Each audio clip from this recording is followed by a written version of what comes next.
and partly to give you just a little insight into a bit of training yourselves.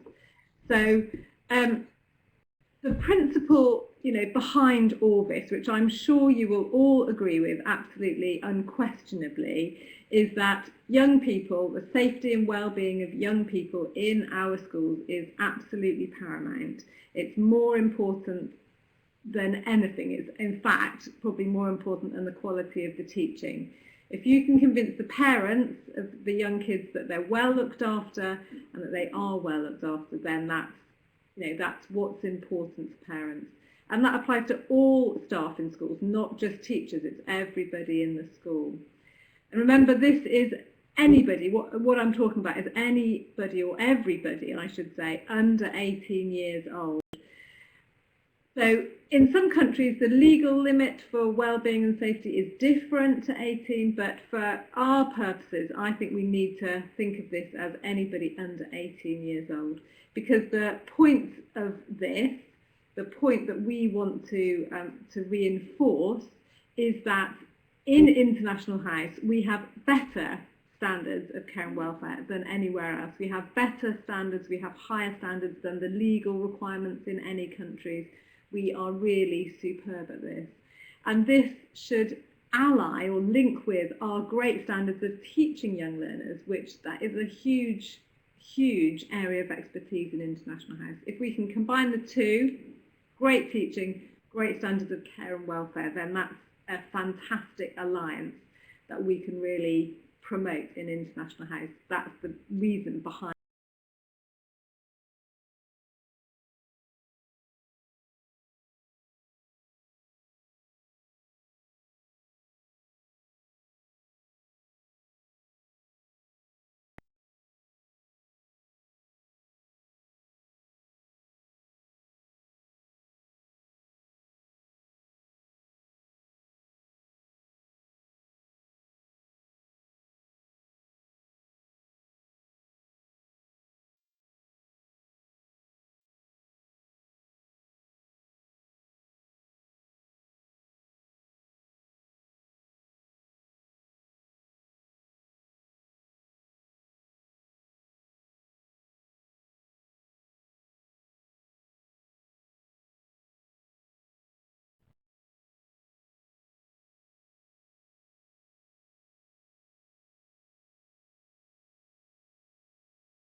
themselves.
Thinking about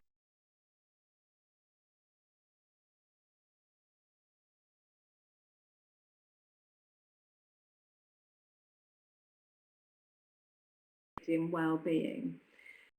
I don't expect you to remember this, but these are some things. Oh, I've lost my numbers on my bullet points, never mind. These are some things that International House will be doing this summer to promote and support all of our schools in looking after well-being and safety.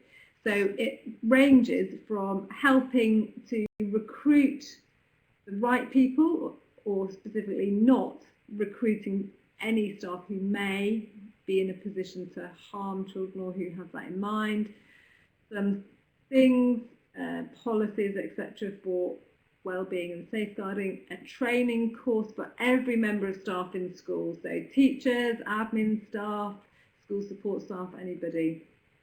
Online and tracked, so you'll be able to demonstrate that you've completed it.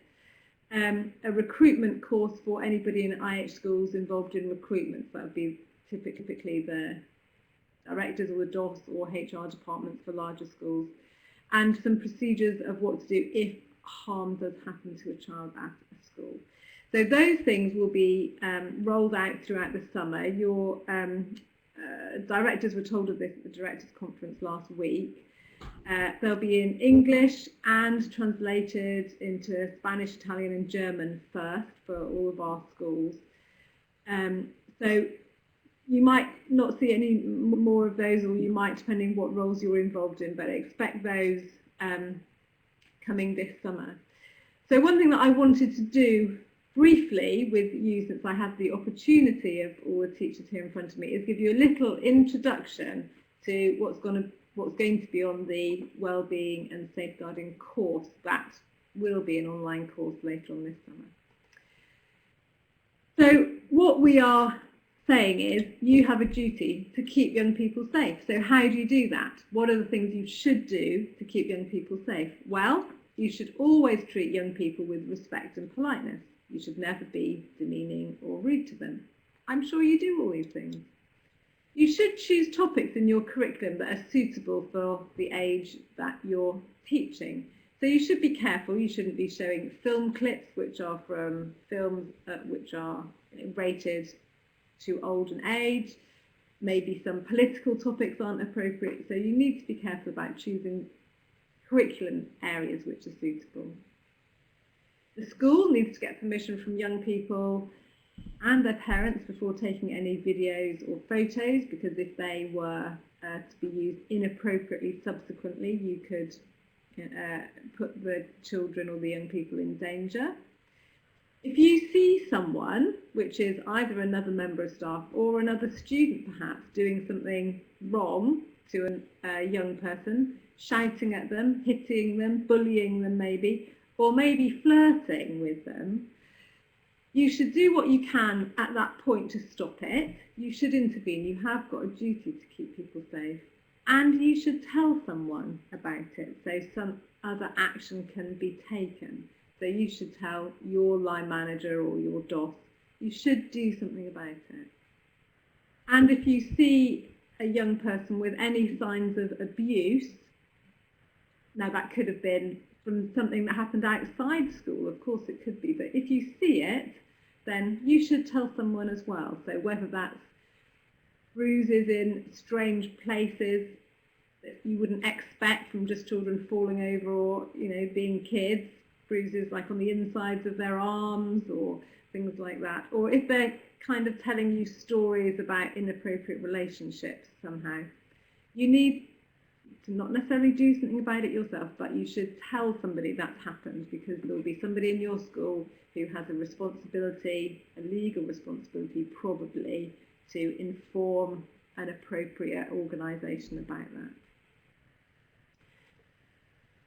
So you need to also be wary as a teacher in a school that you should protect yourself from false accusations. I don't think any IH teachers that I'm talking to now would do anything wrong with a child, but remember, you do get into situations where you could maybe be accused of doing something, so you should protect yourself. So critically, or 3 really easy ways to do that, is always dress professionally. Don't dress provocatively or revealingly. So ladies, don't wear low-cut tops and show your midriff. Be careful about what you wear. You're a professional doing a professional job.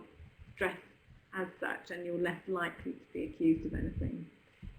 If you're in a one-to-one situation with a young person, you need to be careful about choosing a place that has got a window that's going to be visible to others. Maybe keep a door open so somebody can overhear or see what's happening. And try and sometimes, because we are in situations you need to be in a room on your own, quiet with a student if you're doing language practice, but maybe make sure somebody knows that you're there and why you're there, so that it wouldn't subsequently be seen as strange why you might be there. And if you do think that a young person, a teenager, is infatuated with you in some way, you absolutely can't let that go ahead. You have to make it clear to them that nothing can possibly happen.